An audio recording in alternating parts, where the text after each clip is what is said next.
Hi guys, this video is about me doing my first ever laps on Assetto Corsa with the McLaren MP4-22. This car was raced by Fernando Alonso and Lewis Hamilton in the 2007 Formula 1 season.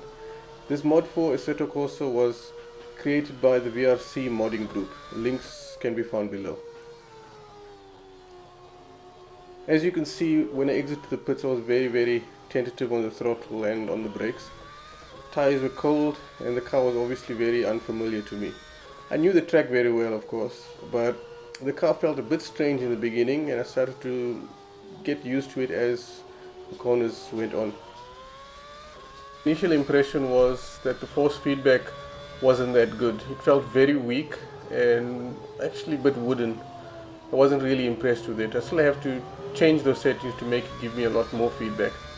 Also, I was tending to snag the brake a lot, but it wasn't a problem because I was running the 100% default setup. I had made no changes to the setup whatsoever. As you can see, I ran wide. It's not a problem. Lots of runoff on this, one of those new modern style tracks. Brought the car back, got on the throttle early. Car started to feel good at this point. I was heading towards the Vidal chicane, braking as late as possible. It felt like I locked the rears, which just meant that the brake bias was a bit too far backwards.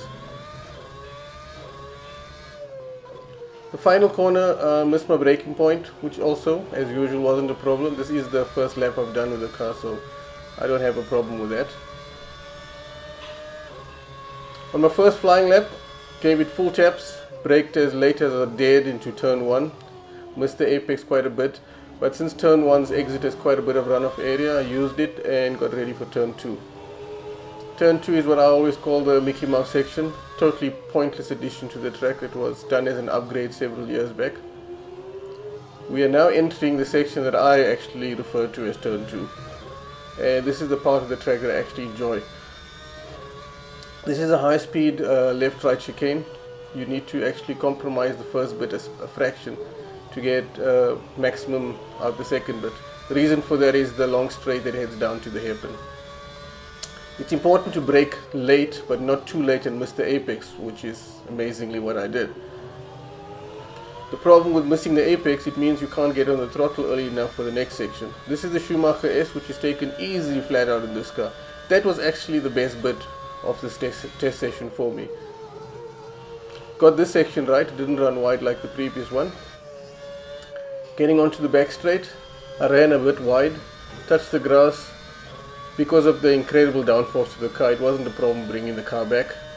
Maximum speed on the back straight, braking towards the Vidal chicane as late as possible. This time I didn't lock the rear brakes. I started to get the feel of the car at this point.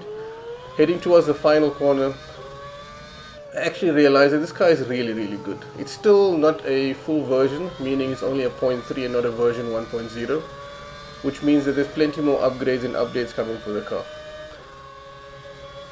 I'll leave you guys with this external view and awesome sounds of the MP4-22 with its incredibly powerful V8 engine revving to over 18,000 RPM. Thumbs up if you enjoyed this video, thumbs down if you didn't, and see you guys on track.